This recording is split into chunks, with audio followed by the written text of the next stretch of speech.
आई वडिलांना सांभाळा तरच ग्रामपंचायतमध्ये वारसाची नोंद होईल, अन्यथा होणार नाही, असा वडजी येथील ग्रामपंचायतने महत्त्वपूर्ण ठरावच घेतलाय। या ठरावाच्या प्रती वरिष्ठांना पाठवण्यात आल्यात। ग्रामपंचायतीच्या मासिक सभेत हा निर्णय घेण्यात आला।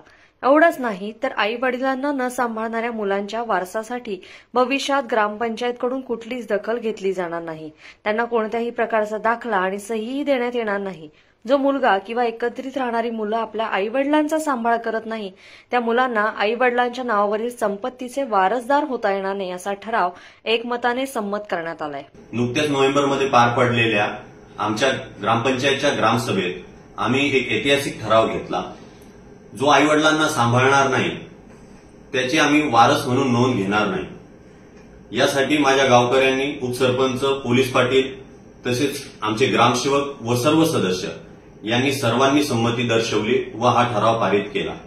खरं तर सामाजिक संवेदना संपत चाललेल्या असताना धकाधकीच्या जीवनात आई वडील मुलांसाठी खूप काही करतात, पण अशा परिस्थितीत जेव्हा परतफेड करण्याची वेळ येते त्यावेळेस मुलं पाठ फिरवतात। आई वडिलांच्या दवाखान्याचा खर्च, त्यांचे राहण्या खाण्याची सोय व त्यांचे पालनपोषण, वृद्धकाळात त्यांची सेवा करणं खूप गरजेचे असते। पण याच वेळेत जर मुलांनी पाठ फिरवली तर त्यांनी करायचं काय, याच गोष्टीला तडा जावा म्हणून आम्ही हा निर्णय घेतलेला आहे। आई वडिलांकडे म्हातारपणी दुर्लक्ष करणाऱ्या मुलांच्या कृतीला यामुळे चाप बसणार आहे। त्यामुळे काही प्रमाणात का होईना वृद्धांना सन्मानाची वागणूक मिळणार आहे। तसंच जी मुले आई वडिलांचा सांभाळ करतात त्यांनाच वडिलांच्या मालमत्तेत वारसदार म्हणून हक्क मिळणार आहे। तशी वारसा नोंद केली जाणार आहे, असं स्पष्ट करण्यात आलंय।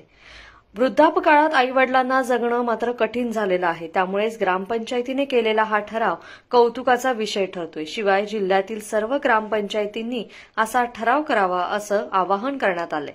लोकमतसाठी वाशिमहून रुपेश बाजड यांचा हा रिपोर्ट।